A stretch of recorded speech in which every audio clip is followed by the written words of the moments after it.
Bonjour, c'est Gilles du site boursicoté.com. Voici l'analyse technique matières premières pour cette journée du jeudi 23 janvier 2014. Et nous commençons tout de suite cette analyse avec l'or. Donc l'or qui est en train de confirmer le fond de sa tendance, puisque nous étions ici sur une zone de support qui était une zone de retracement ici sur une précédente phase de consolidation.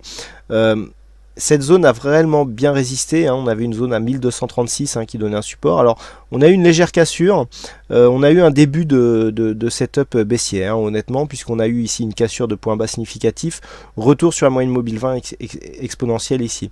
Par contre le mouvement a été clairement invalidé puisqu'on est revenu directement ici sur la bande de Bollinger supérieure.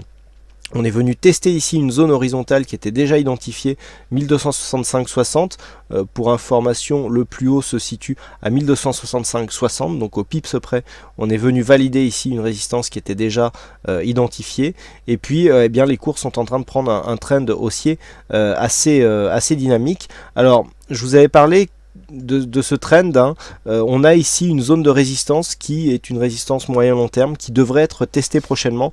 C'est très intéressant d'observer ici les cours sur cette zone. Une cassure haussière de cette zone aurait énormément de signification d'un point de vue moyen-long terme, donc il faut vraiment surveiller cette zone.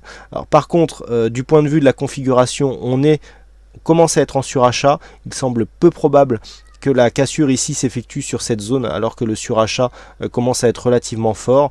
Donc une phase de consolidation court terme est à craindre avant, pourquoi pas, une tentative de cassure. Donc le trend reste haussier sur le métal jaune.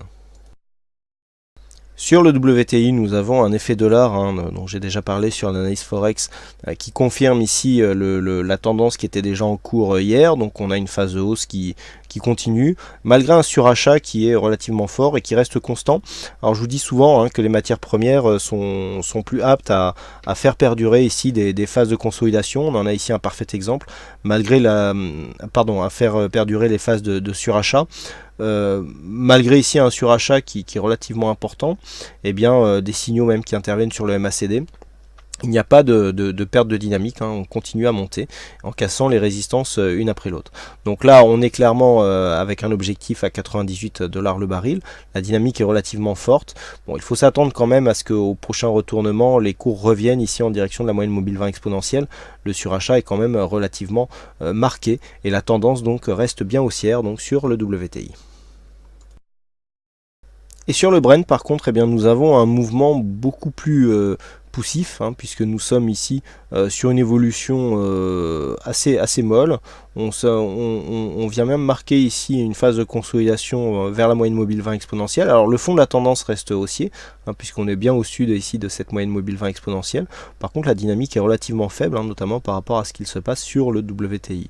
Donc là on vient valider ici comme précédente zone de point haut ici sur un point bas. On a une moyenne mobile 20 exponentielle, mais la tendance est réellement faible. Je pense que si le WTI se met à consolider du fait de sa configuration surachetée, on devrait amplifier ici sur le Brent et pourquoi pas marquer un petit pattern de retournement.